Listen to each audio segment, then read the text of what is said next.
الحمد لله الذي جمعنا وإياكم سبحانه وتعالى في هذا المسجد العظيم نتلقى الرحمات الإلهية والبركات الربانية التي يفتحها المولى سبحانه وتعالى بركة نبيه محمد صلى الله عليه وسلم.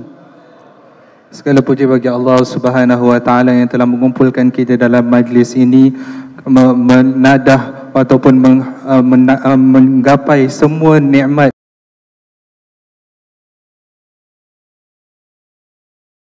صلى الله عليه وسلم أن إذا دخلنا المساجد أن نقول هذا الدعاء الذي نستنزل به رحمات الله. اللهم صل على محمد وعلى آل محمد اللهم اغفر لذنوبي وافتح لي أبواب رحمتك. Oleh kerana itu Nabi SAW mengajarkan kita, sekiranya kita ingin masuk ke dalam masjid, sering kita membaca doa Allahumma salli ala Sayyidina Muhammad, Allahumma aftah li abwab rahmatik, bukakan kepada aku pintu rahmatmu. فإذا ذكرنا هذا الدعاء النبوي العظيم اتباعا وإحياء لسنة النبي محمد صلى الله عليه وسلم نحصل على هذه الرحمات وتنفتح لنا أبواب الرحمة في المساجد. Apabila kita membaca doa ini dan merasakan kita sama-sama mengikut sunnah Nabi SAW, akan dibukakan kepada kita pintu-pintu rahmat Allah Subhanahu wa taala. وتنفتح لنا أنواع من الرحمة كذلك في المساجد إذا نوينا الاعتكاف. Dan akan dibukakan juga kepada pintu rahmat daripada Allah Subhanahu wa taala kepada kita sekiranya kita niat i'tikaf. لذلك إذا دخل المسلم المسجد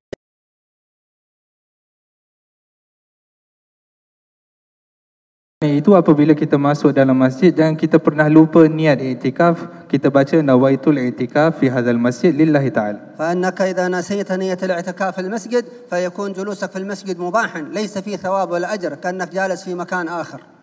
Kalau kamu lupa untuk berniat dengan niat i'tikaf, kamu masuk dalam masjid, duduk kamu dalam masjid itu hukumnya mubah, tak dapat pahala dan duduk seperti mana kamu duduk di luar. ولكن عندما تنوي الاعتكاف تحصل على أنواع الثواب المترتب على الاعتكاف وهو اللبث في المسجد اتباعا لنبينا المصطفى محمد صلى الله عليه وسلم.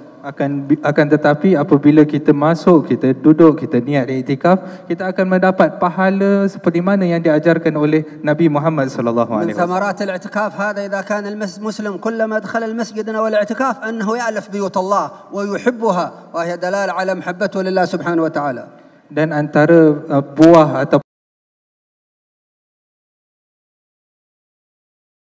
rasa selesa untuk datang masjid dan sehingga dia menjadi orang yang mencintai masjid dan dicintai oleh Allah Subhanahu wa taala. لذلك من قوة هذه النية كما ذكر الفقهاء أنك إذا نويت الاعتكاف ثم خرجت من المسجد ناويا العود فلا يشترط تجديد النية لأنها نية قوية، لكن إذا خرجت من المسجد وأنت غير ناوي أن تعود مرة أخرى لابد لك من تجديد النية حتى تحصل ثواب الاعتكاف العظيم الذي كان يرغب فيها النبي محمد صلى الله عليه وسلم. Dan daripada kekuatan niat i'tikaf ini disebutkan oleh para fuqaha, sekiranya kamu duduk dan niat i'tikaf dalam masjid kemudian keluar dan niat untuk kembali semula, maka para fuqaha mengatakan tidak perlu kamu memperbaharui niat kerana niat kamu sudah yang kamu niatkan awal tadi, dan itu menunjukkan kuatnya apa yang diajarkan oleh Allah dan apa yang diajarkan oleh Rasul sallallahu alaihi wasallam. سيكتشف المسلم بعد ذلك يتلقى رحمات الله ويتقرب إلى الله.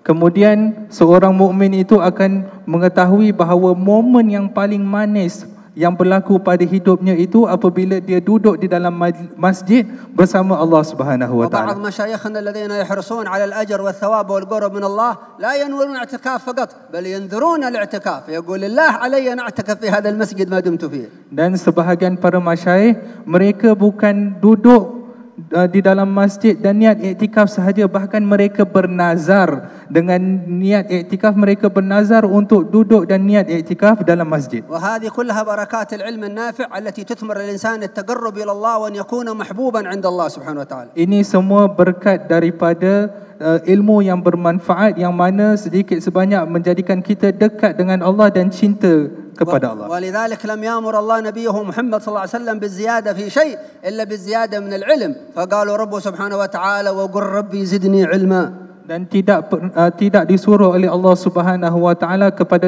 baginda Nabi untuk menambahkan sesuatu, kecuali Allah menyuruh Nabi untuk menambahkan ilmu dalam ayat Rabbi zidni ilma. وانظروا إلى دقة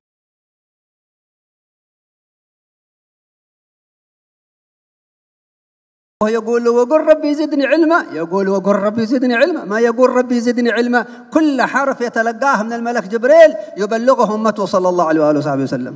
Dan begitu detail wahyu yang Allah turunkan kepada baginda Nabi SAW, dan Nabi begitu detail menyampaikan wahyu yang Allah turunkan kepada baginda apabila menyebut waqul rabbi zidni ilma kepada Rasulullah sebut juga waqul rabbi zidni ilma. ولذلك الأخوان والأخوات الذين لم يتمكنوا من دخول المسجد والاعتكاف ينوون، فأن النبي صلى الله عليه وسلم يقول إنما الأعمال بالنيات، قد يكون بسبب الزحام، قد يكون بسبب الأعذار فينوي، فالنبي يقول نية المؤمن خير من عمله صلى الله عليه وآله وسلم. Adapun orang-orang lain yang mungkin susah baginya untuk masuk di pekarangan masjid, maka dia jangan lupa untuk niat juga iktikaf walaupun mungkin berada di luar, kerana niat mukmin itu lebih baik daripada amalan. ونحن في هذا الاحتفال العظيم بذكرى ميلاد النبي محمد صلى الله عليه وسلم. Dan kita di dalam majlis ini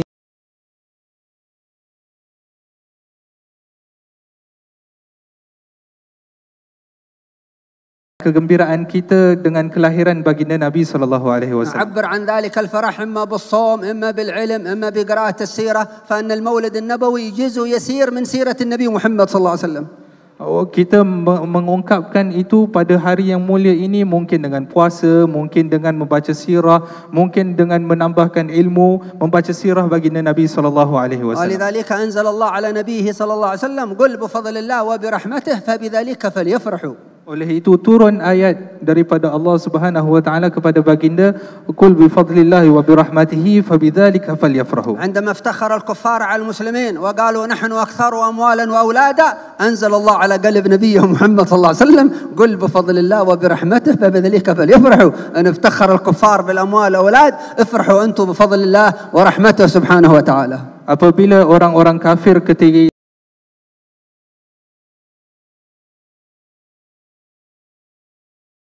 anak-anak yang ramai, Allah turunkan, wahyukan kepada baginda Nabi sallallahu alaihi wasallam, katakan wahai Muhammad, dengan kelebihan dan anugerah Allah Subhanahu wa taala dan rahmatnya Allah, bergembiralah. Allah suruh Nabi bergembira seperti mana orang kafir bergembira dengan harta dan anak, Allah menyuruh baginda Nabi bergembira dengan rahmat dan anugerah yang Allah berikan. وأعظم شيء نفرح به هو وجود النبي محمد صلى الله عليه وسلم. نعمة الله العظمى على البشرية كلها وجود النبي محمد صلى الله عليه وسلم. Dan nikmat yang paling besar adalah kewujudan baginda Nabi Muhammad sallallahu alaihi wasallam. ولذلك ربنا يذكرنا بهذه النعمة، يقول لقد من الله على المؤمنين إذ بعث فيهم رسولا من أنفسهم. Oleh kerana itu Allah sebut di dalam Al-Quranul Karim, laqad manallahu 'alal mu'minina idh ba'atha fihim rasulan min anfusihim. ونعمة النبي محمد صلى الله عليه وسلم حتى على الكافرين فإنه يرفع عنهم العذاب ما دام موجود صلى الله عليه وآله وصحبه وسلم، لكن لأن الذين استفادوا من بعثة الرسول الاستفادة الكاملة الحقيقية هم المؤمنون، ذلك ربي ذكرهم في القرآن لقد من الله على المؤمنين وألا حتى غير المسلمين يستفيدون من بعثة النبي محمد صلى الله عليه وسلم. Dan bukan kita orang mukmin sahaja, bahkan orang kafir juga mengambil istifadah daripada pengutusan baginda Nabi Muhammad sallallahu alaihi wasallam. Tapi yang paling khusus dan yang paling mendapat hakikat istifadah atas pengutusan Nabi adalah orang mukmin, seperti mana disebutkan dalam Al-Quran, seperti mana Allah anugerahkan kepada orang mukmin ketika pengutusan Nabi Muhammad sallallahu alaihi wasallam. ومعرفة هذه الحقائق كلها إنما تكون بالعلم، والعلم يحتاج إلى الآداب، العلوم تحتاج إلى الآداب، وإلا صارت العلوم صورة فقط. Dan untuk kita mengetahui hakikat-hakikat ini, perlu kita menuntut kepada ilmu, dan ilmu perlu kepada adab. Kerana kalau ilmu tanpa adab, ilmu hanya gambaran sahaja. ولذلك قال المولى سبحانه وتعالى عن الكافرين قال يعلمون ظاهرا من الحياة الدنيا، ذكر هذا في سياق الذم لهم أنهم لا يعلمون حتى حقائق الدنيا، فكيف حقائق الآخرة والجنة والبقاء الأبدي السرمدي. Oleh kerana itu Allah menegur dan mengatakan orang kafir ini hanya mengetahui zahir kehidupan dunia ini. Mereka hanya mengetahui secara zahir sahaja, secara batas sahaja. Tetapi apa yang hakikat dunia, kalau mereka mengetahui hakikat dunia dan hakikat akhirat, itu lebih baik. Akan tetapi mereka tidak mengetahui. وإذن ولأن العلم لا ينفع إلا بالآداب. الله سبحانه وتعالى لم يثني على نبيه محمد صلى الله عليه وسلم بكثرة العلوم، وهو أوسع الناس علوما صلى الله عليه وسلم، إنما أثنى عليه صلى الله عليه وسلم بالآداب والأخلاق، فقالوا مولاه جل جلاله وإنك لعلى خلق عظيم. وما هي الأخلاق؟ ثمرة الآداب، آداب الخلاء، آداب الطعام، آداب المعاملة، الخلق العظيم الذي يكون عند النبي محمد صلى الله عليه وسلم. Dan ilmu juga perlu kepada adab. Kita melihat bagaimana Allah Subhanahu Wa Taala tidak memuji baginda Nabi dengan banyak ilmu, sedangkan Nabi SAW penghulu kepada semua ilmu. Yang memiliki banyak ilmu adalah baginda Nabi SAW. Akan tetapi Allah memuji Nabi Muhammad SAW dengan adab, seperti mana firman Allah, wa innaka la'ala khuluqin azim, yang mempunyai akhlak yang sangat agung, iaitu Nabi SAW mempunyai sangat adab yang sangat luar biasa, dan itu tidak mungkin terjadi kecuali daripada ilmu. Walakin nahnu qad la naqtadir an natakhallaq bi akhlaq an-nabi Muhammad sallallahu alaihi wasallam. Akan tetapi kita kadang-kadang tak mampu untuk mengikut kepada adab dan akhlak Nabi sallallahu alaihi wasallam. هو صلى الله عليه وسلم يتخلق من الاخلاق من مقام النبوه، نحن نتخلق من مقام الصلاح ومقام الايمان ومقام الصديقيه، اما هو يتخلق من مقام النبوه صلى الله عليه وسلم. Kerana Nabi sallallahu alaihi wasallam berakhlak di maqam an-nubuwah, maqam kenabian, sedangkan kita ini mengikut akhlak Nabi sallallahu alaihi wasallam, cuba untuk mencontohi di maqam salat, di maqam iman, di maqam puasa dan sebagainya. ولذلك عندما علم الامه صلى الله عليه وسلم قال وخالق الناس بخلق حسن، ما قال خالق الناس بخلق عظيم، يكفي الخلق الحسن فقط. Oleh kerana itu Allah menyatakan kepada manusia dalam Nabi SAW apabila menyuruh kita untuk berakhlak, wa khaliqin nas bi khulqin hasan, berakhlaklah dengan manusia, dengan semua orang dengan akhlak yang hasan. Tapi Nabi tak menyuruh untuk berakhlak dengan akhlak yang azim, akhlak yang agung, kerana itu khusus kepada Nabi SAW. إذا كانت هذه الأخلاق الحسنة ما قدرنا نقوم بها، فكيف نقدر أن نقوم بالأخلاق العظيمة أخلاق النبي محمد صلى الله عليه وسلم. Akhlak yang hasan sahaja itu kita tak mampu untuk mempraktikannya, apatah lagi akhlak yang azim, yang agung, yang mana itu ada pada baginda Nabi sallallahu alaihi wasallam. الأخلاق الحسنة هذه لها 3 علامات. Akhlak yang hasan itu ada 3 tanda. العلامة الأولى أن تحسن إلى من أساء إليك. شوف، ليس تسامح، تحسن. الذي يسيء إليك أنت تحسن إليه، هذا خلق حسن. Tanda yang pertama, untuk kamu buat baik kepada orang yang melakukan kejahatan kepada kamu. Tengok, bukan kita maafkan, kita buat baik kepada orang yang buat jahat kepada kita. الخلق العادي هذا أن تعفو عمن أساء إليك، تسامحه، لكن أن تحسن إليه هذا خلق حسن. وما فوق ذلك خلق النبي محمد صلى الله عليه وسلم، الخلق العظيم. Akhlak yang hasan itu akhlak yang biasa. Itu kita mengampunkan orang. Kalau ada orang buat salah dengan kita, kita ampunkan dia. Tapi akhlak yang hasan, kita buat baik kepada orang yang melakukan kejahatan kepada kita. Dan lebih tinggi daripada itu, akhlak azim, akhlak baginda Nabi Muhammad sallallahu alaihi wasallam. الثاني والعلامة الثانية على الخلق الحسن أن تصل من قطعك. إذا كان واحد يقطعك أنت تواصله، لا تقول هو قطعنا أنا أقطعه، هو لم يسلم علينا لو نسلم عليه، هو يقطعك وأنت تواصله، هذا خلق حسن. وفوق ذلك أخلاق النبي محمد صلى الله عليه وسلم. Dan yang kedua, tanda yang kedua, apabila orang tu memutuskan silaturahim dengan kita, kita datang untuk menyambungkan silaturahim dengan dia. Orang tu datang tak nak salam dengan kita, kita datang salam dengan dia. Orang tu tak nak baik dengan kita, kita datang baik dengan dia. Itu akhlak yang hasan. Atas lagi iaitu akhlak baginda Nabi Muhammad sallallahu alaihi wasallam. العلوم من الأخلاق لا تنفع، لأن الله عز وجل لم يقل لنبيه أنك لعلى علم عظيم.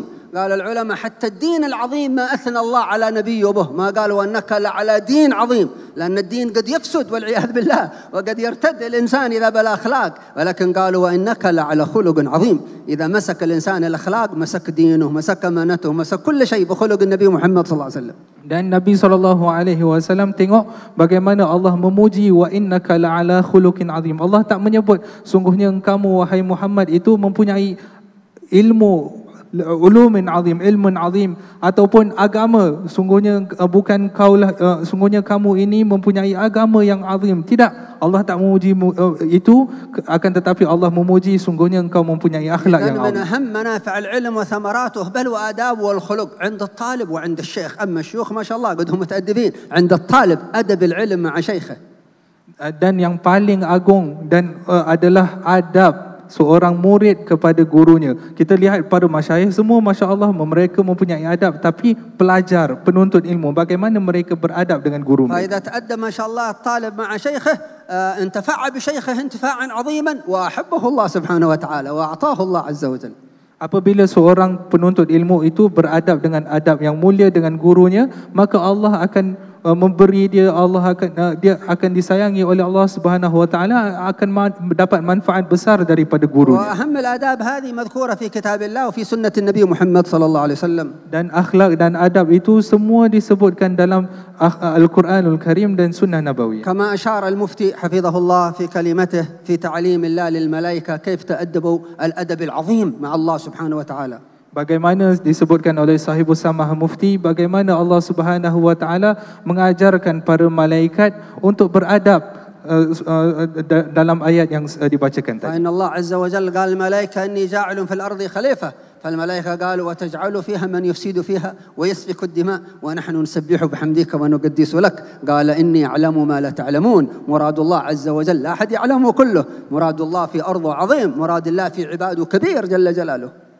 Seperti mana Allah sebutkan di dalam ayat Al-Quran, ketika Allah ingin menciptakan khalifah di atas muka bumi ini, kata para malaikat, kenapa ya Allah engkau nak menciptakan satu ciptaan, satu makhluk yang akan melakukan kebinasaan di atas muka bumi ini? Allah mengatakan, sungguhnya engkau tak mengetahui apa yang aku tahu. Pengetahuan Allah Subhanahu wa taala sangat besar dan keinginan Allah Subhanahu wa taala kepada makhluknya sangat mulia. ذلك أنت يا المسلم يعني قد تستصغر أحد من إخوانك الذين يطلبون العلم وتراه أقل منك في الذكاء والفهم ثم بسبب أدبه يرفعه الله ويعطيه الله سبحانه وتعالى. Dan kadang-kadang kalau kita tengok kepada kawan kita yang sama-sama menuntut ilmu dengan kita, dengan pandangan yang hina, dengan pandangan yang rendah, dan dia dengan adabnya, Allah akan angkat adab orang itu. فلذلك قالت الملائكة بعد ذلك ربنا علم آدم الأسماء كلها، كل شيء علمه أبانا آدم عليه السلام. Dan kemudian dalam ayat tersebut Allah mengajarkan kepada Nabi Adam semua nama-nama, asma' kullaha. وقال الله عز وجل الملائكة إن كنتم كما تقولون نحن نسبح بحمدك ونقدس لك أنبئوني بأسماء هؤلاء إن كنتم صادقين. Kemudian Allah mengatakan kepada para malaikat, kalau betul engkau wahai para malaikat yang mengatakan sungguhnya kami bertasbih kepada kamu dan memuji kamu, cuba bagi tahu apa yang nama-nama yang aku telah ajar kepada Nabi Adam. قبل أن يجاوبوا الملائكة تأدبوا الأدب العظيم مع الله سبحانه وتعالى فقالوا سبحانك، أولا التنزيه، ما قالوا مباشرة لا نعمل لا علم لا، سبحانك لا علم لنا، ثم كيف لا علم لنا أنتم عندكم معلومات إلا ما علمتنا، ثم ردوا الأمر لله أنك أنت العليم الحكيم، العلم المطلق لله سبحانه وتعالى. Kemudian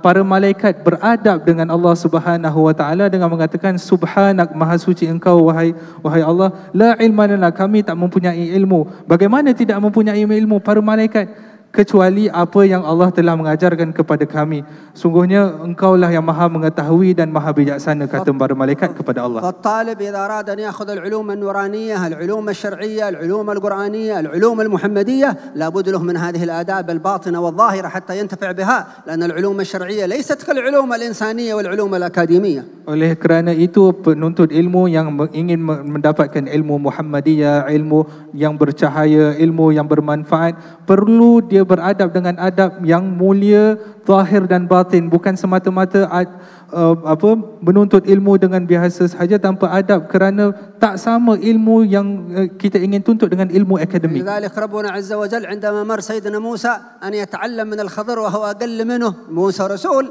وسيدنا الخضر يعني عليه السلام قيل أنه نبي وقيل أنه ولي، ما راح سيدنا موسى وقال سيدنا خضر خلاص أمرنا رب أن نتعلم عندك، عندي أمر من الله أن نتعلم عندك، لا، جاء بالأدب، هل أتبعوك على أن تعلمني مما علمت رشدا؟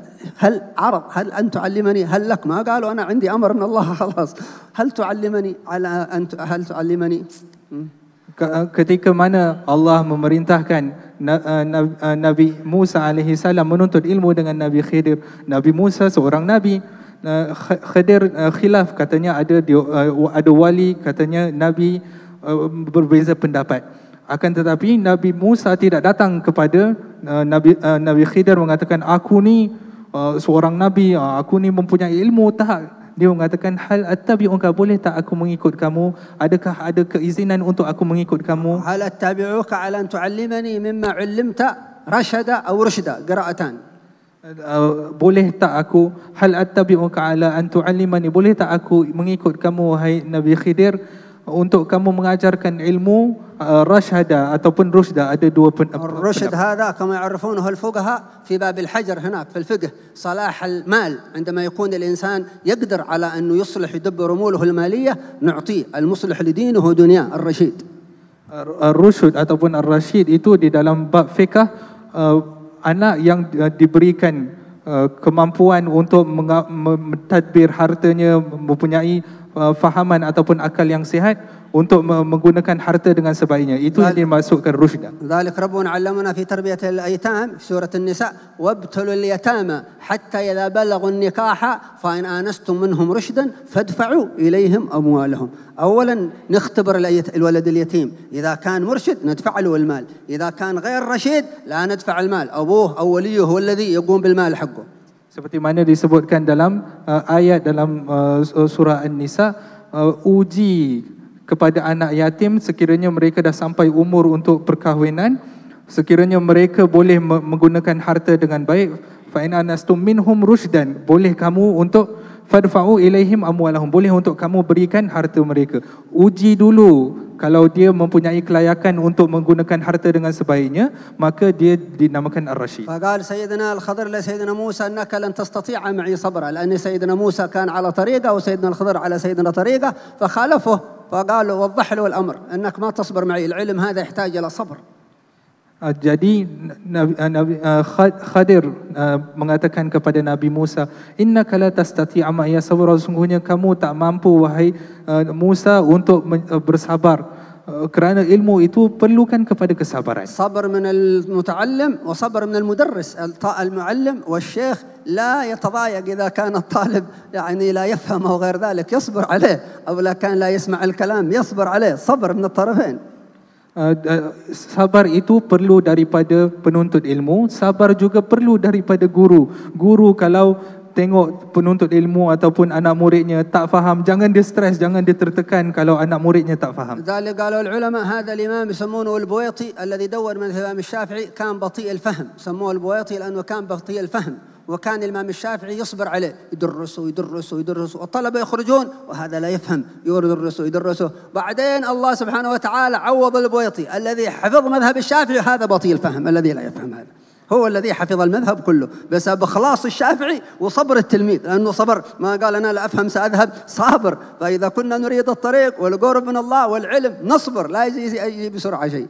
Al-Imam Al-Buwaiti, seorang imam yang sangat besar dalam madhab Syafi'i, menuntut ilmu dengan Imam Syafi'i, tapi dinamakan Al-Buwaiti, maksudnya lambat faham. Beliau ini lambat faham, diajarkan oleh Syafi'i dan Imam Syafi'i sabar. Semua anak muridnya dah habis kelas, dah keluar, dia seorang tak faham lagi. Diajar. Walaupun penat lelah, Al-Imam Syafi'i mengajar kepada Al-Imam Buwaiti. Imam Buwaiti pada akhirnya beliaulah yang meriwayatkan hampir semua madhab Al-Imam Syafi'i, menjadi ulama yang sangat terkenal yang meriwayatkan madhab Al-Syafi'i berkat sabar dan ikhlas Al-Imam Syafi'i, berkat sabar Al-Imam Al-Buwaiti. ولكن أيضا سيدنا الخضر ما قال لسيدنا موسى إنك لن تستطيع معي صبرا هكذا عبث، بين له قالوا هذا أمر واضح، كيف ستصبر؟ كيف تقول سأصبر؟ كيف ستصبر على أمر ما تعرفه؟ وكيف تصبر على ما لم تحط به خبرة؟ كيف تقول بأصبر عاد أمر ما اختبرناك فيه تقول بأصبر؟ Apabila Nabi Khadir mengatakan kepada Nabi Musa alaihi salam, sungguhnya kamu tak akan mampu untuk bersabar atas apa yang akan kamu lalui. Nabi Musa kata, aku bersabar, insya-Allah aku bersabar. Nabi Khadir tanya, bagaimana untuk kamu bersabar atas perkara yang kamu tak ketahui lagi? فقال له ستجدني إن شاء الله صابرا. أولا قدم المشيئة، ما قال ستجدني صابرا مؤكد، ستجدني صابرا إن شاء الله، ستجدني إن شاء الله صابرا ولا أعصي لك أمرا.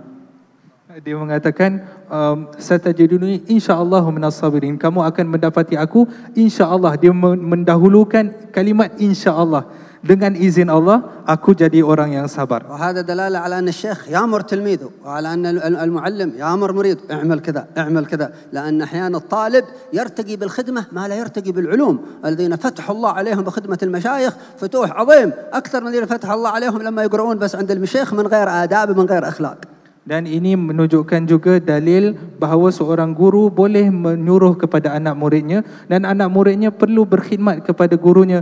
Kalau guru suruh buat ini, perlu dia berkhidmat. Kerana dengan khidmat ini akan Allah angkat dia ke makam yang sangat tinggi yang Allah berikan kepadanya. Man adab al-talib adab al-ilm annahu la yas'al shaykhahu fi kulli shay wa la yas'al shaykhahu fi ayyi waqt. Yura'i al-waqt al-munasib was-su'al al-munasib. لذلك سيدنا الخضر قال لسيدنا موسى فإن اتبعتني فلا تسألني عن شيء لا تسألني عن شيء حتى أحدث لك منه ذكر. إذا أنا ذكرت اسأل ما ذكرت شيء لا تسأل أبدا اتبعنا بس شوف أنا أدرسك وأعلمك. Jadi antara adab kita seorang penuntut ilmu dengan guru untuk kita tak tanya semua benda dan tak tanya pada waktu mana-mana pun. Ada perlu waktu yang khusus yang sesuai untuk kita bertanya kepada guru dan juga soalan yang sesuai. Ketika mana Nabi Khadir mengatakan fa in tabatani fala tasalni an syai'in, jangan kamu tanya aku sesuatu pun hatta uhditsalaka minhu dzikra, sehingga aku bagi tahu apa yang aku nak bagi tahu. Jadi di situ Nabi Khidir mengajarkan kepada Nabi Musa, jangan kau sembarang waktu untuk bertanya dan sembarang soalan. لأن الشيوخ سبحان الله أحيانا من كثرة التدريس وكثرة الأسئلة وكثرة العلوم بشر قد تصيبهم الملل قد يصيبه الضجر فأنت تسأله يعني في حالة لا يعطيك كل العلم الذي عنده فلا تسأل حتى أحدث لكم منه ذكرى. Kerana guru ini adalah manusia. Pada akhirnya mungkin kadang-kadang bosan, kadang-kadang penat, kadang-kadang ada situasi yang dia sedang berfikir. Jangan kamu tiba-tiba datang tanya soalan-soalan yang pelik-pelik ataupun soalan yang tak kena dengan waktu. Begitu juga bagaimana Khidir mengajar kepada Nabi Musa. وأحيانا الشيخ يكون مشغول بأمور نورانية ربانية شؤون إلهية عظيمة لا وقت للسؤال وليس مركزا على الجواب.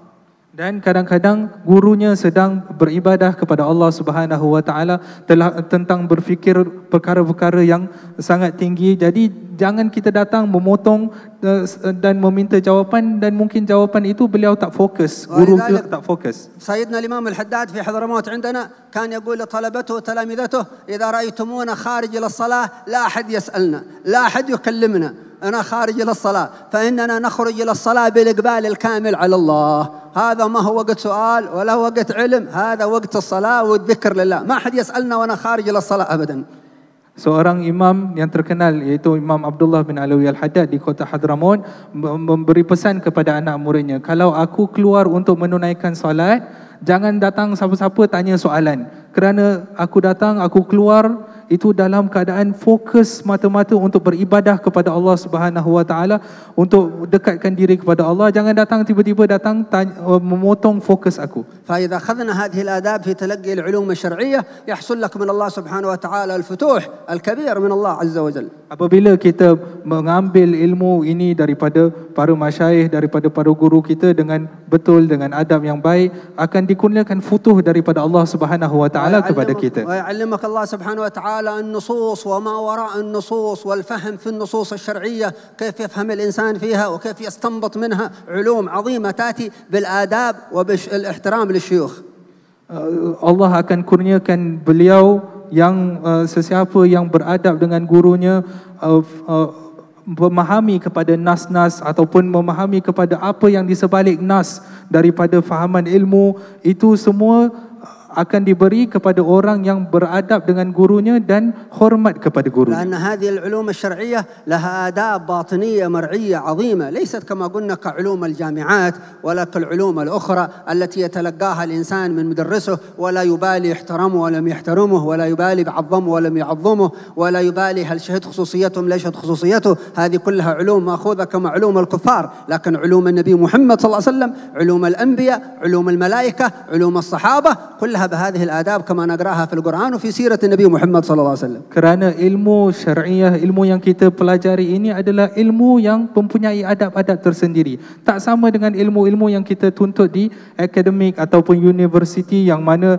mereka kalau tak ada orang hormat, dia merasa marah. Kalau ilmu ini tak ada orang yang mengiktiraf, dia akan merasa marah. Ini ilmu yang kalau kita nak ambil daripada ilmu para sahabat, ilmu para malaikat, ilmu para anbiya, ini jalannya, ini adabnya. ولذلك نقصد من العلوم هذه الشرعية أن يحبنا الله سبحانه وتعالى وأن نحيي سنة النبي محمد صلى الله عليه وسلم. Dan dimaksudkan daripada ilmu syariah ini adalah untuk kita cinta kepada Allah dan menghidupkan sunnah baginda Nabi sallallahu alaihi wasallam. عن ذلك بالإخلاص قصد وجه الله ورضاه ومحبته سبحانه وتعالى. Dan juga beramal dengan ikhlas, memaksudkan segalanya semata-mata kerana Allah Subhanahu wa taala. لذلك العلماء الأكابر لما كان قصدهم الإخلاص يجتهدون ليلا ونهارا كل أوقاتهم في ماذا؟ في طلب العلم مع الآداب.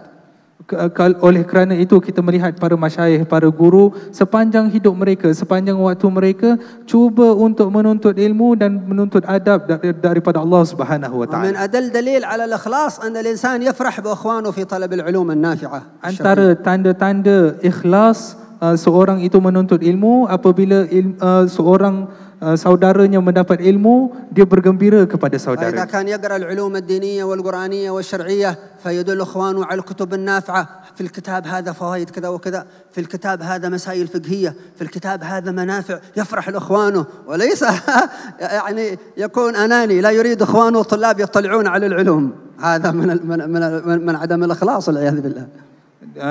Apabila dia menuntut ilmu, dia cuba untuk menyebarkan faedah kepada sahabat-sahabatnya. Dia kata dalam buku ni ada faedah sekian-sekian, dalam buku ini ada faedah sekian-sekian. Dia happy untuk menuntut ilmu dan menyebarkan ilmu kepada saudaranya. Tapi jangan dia menjadi orang yang obses dengan dirinya sendiri, nak menuntut ilmu dia sendiri saja, tak nak bagi kepada orang lain. إذا رأيت أحد من إخوانك في طلب العلوم الشرعية ذكيا مثلا ويفهم أذكى منك تفرح به أنت، تدعو له في السر أن الله يوفقه ويفتح عليه من أجل ينفع الأمة وينفع الإسلام، ليس تحسده، لا تفرح به في الباطن وتدعو له حتى ينفع به والله أمة النبي محمد صلى الله عليه وسلم.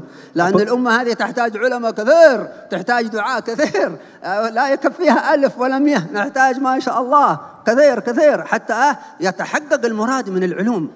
العلوم لها مراد، ليس فقط علوم استعراض علوم، لها أهداف تحقق في الواقع.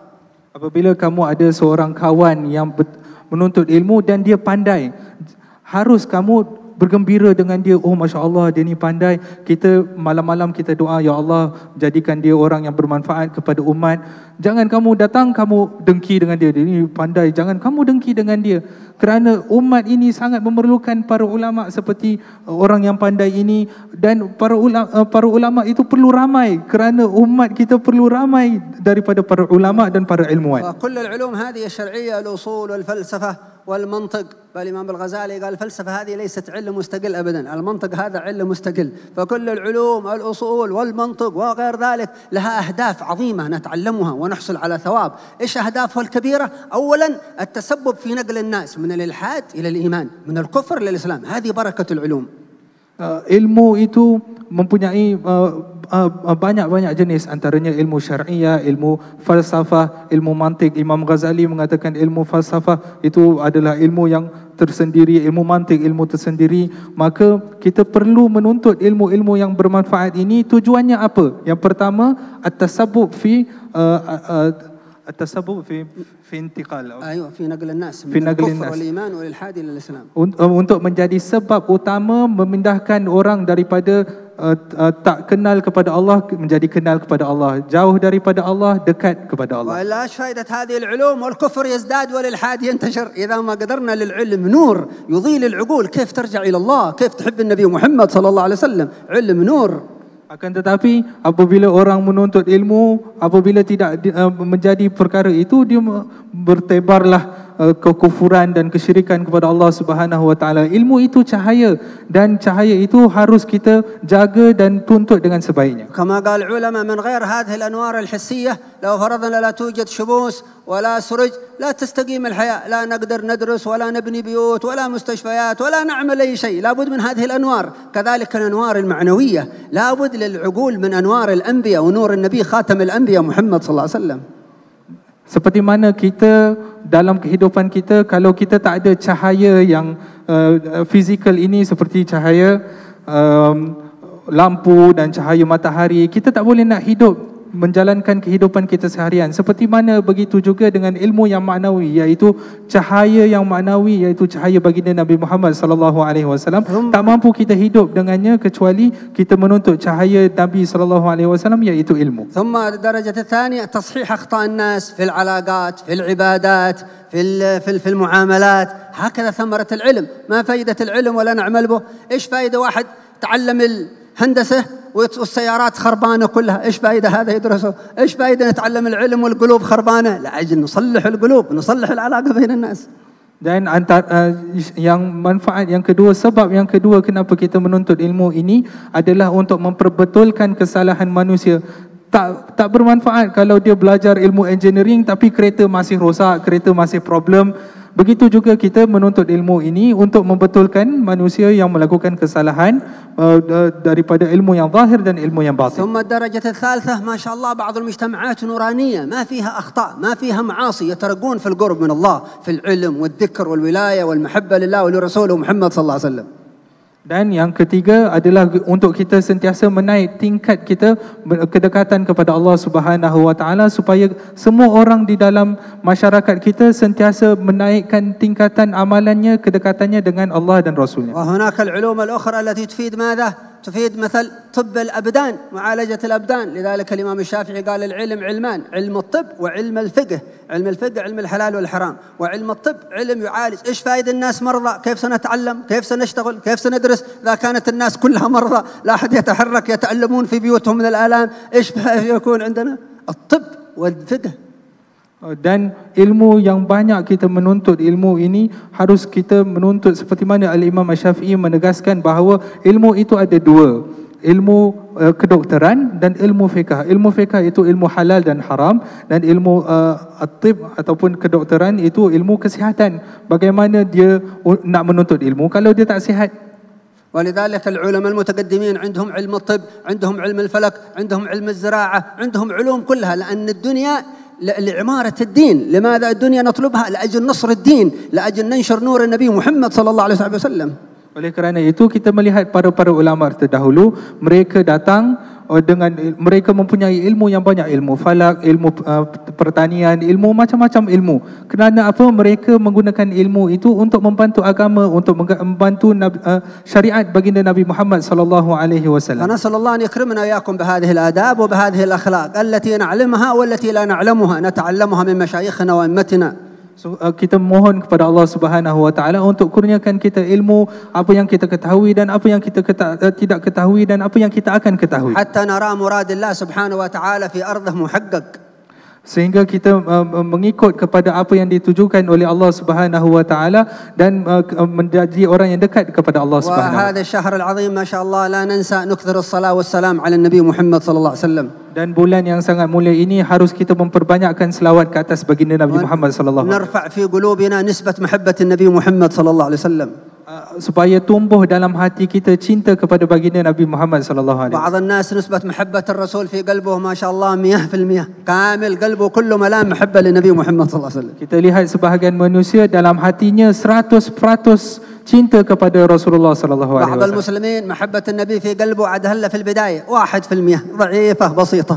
Ada sebahagian manusia cintanya kepada Rasulullah 1% pada permulaan. ولذلك النبي قال صلى الله عليه وسلم من صلى علي 10 حين يصبح و10 حين يمسح 10 حين يصبح و10 حين يمسي أدركته شفاعتي يوم القيامة. فالذي لا يصلي على النبي محمد صلى الله عليه وسلم 10 مرات في الصباح و10 مرات في المساء يعني لا يدخل في الشفاعة. وهذا معناه ماذا؟ معناه أن علاقته بالرسول فاشلة والعياذ بالله، ومحبته للرسول مشكوك فيها. كيف تقول أنا أحب النبي محمد صلى الله عليه وسلم وأدنى عدد طلبه الرسول منك 10 مرات في الصباح 10 مرات في المساء لا تقدر أن تصلي على النبي محمد صلى الله عليه وسلم.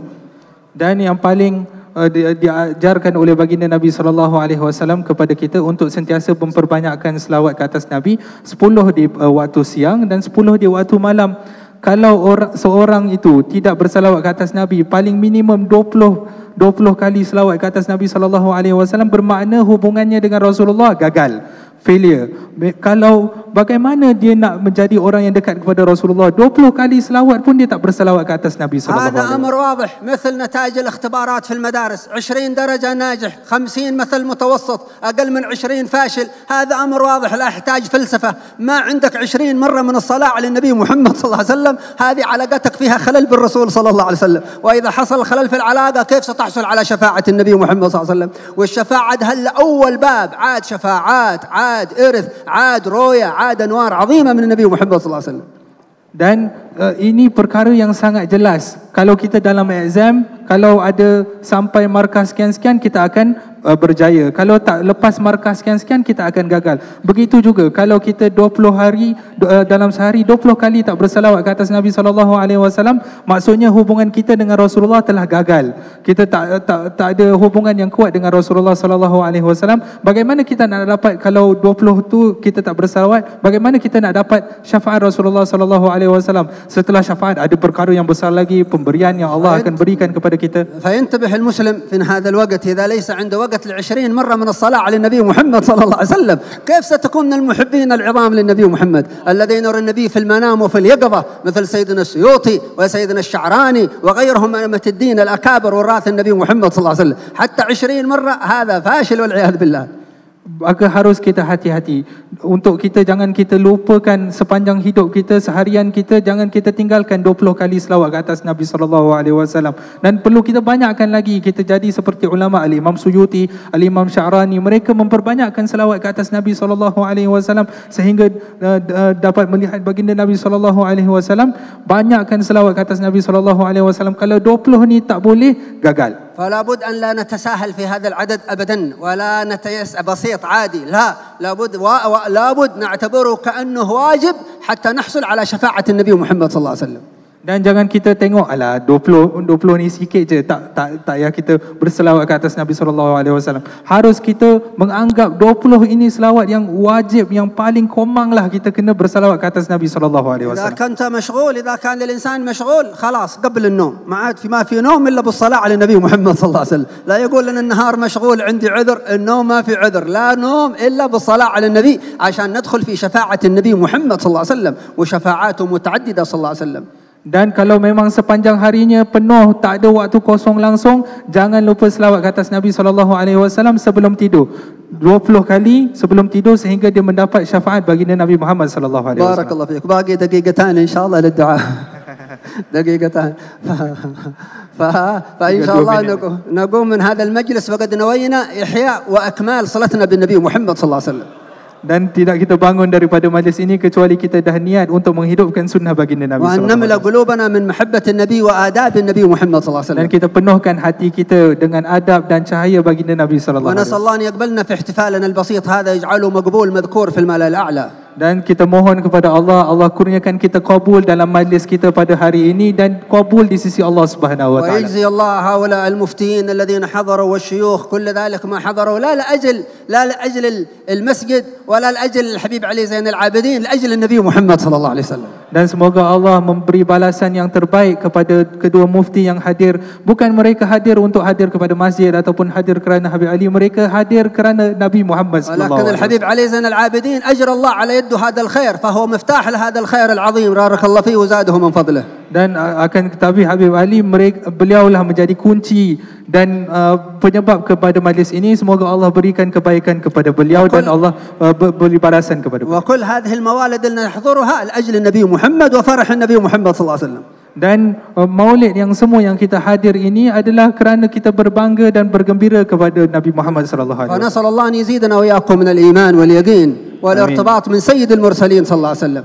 ويجعل بيوتنا إن شاء الله بيوت سنة الرسول وبيوت العلم والذكر والعوافي والخيرات والمسرات. وينشر بنا وبكم نور النبي محمد صلى الله عليه وسلم ويحيي فينا وفيكم آداب النبي محمد صلى الله عليه وسلم ويزيدنا ويزيدكم من علوم النبي محمد صلى الله عليه وسلم التي تكون سببا للهدايات وللسعادات لسعادات البشرية وللهدايات وللترقيات في مراضي العبودية لله والانطواء في النبي محمد بن عبد الله صلى الله عليه وسلم وتحقيق ارتباطنا ومحبتنا في رسول الله ويجعلنا وإياكم من المحبين المحبين المحبوبين إن شاء الله. لا يحرم قلب من القلوب محبة نبي محمد صلى الله عليه وسلم، ولا يحرم فؤاد من الأفئدة للفرح بنبي محمد صلى الله عليه وسلم. وننشر هذا في أمة النبي صلى الله عليه وسلم. ومن ابتعدوا عن هذا الخير وعن هذا النور واشتبهت عليهم الأمور، نسأل الله أن يردهم إلى طريقة النبي محمد صلى الله عليه وسلم، يعرفون هذه الحقائق. اللهم عنا على ما طلبته منا، ووفقنا لما يرضيك عنا، واحفظنا فيما أمرتنا وعما نهيتنا، واحفظ علينا ما أعطيتنا من النعم، وزدنا ارتباط بنبيك المصطفى محمد صلى الله عليه وسلم. ارزقنا الاتباع له في كل إقدام وإحجام، ونور قلوبنا بمحبته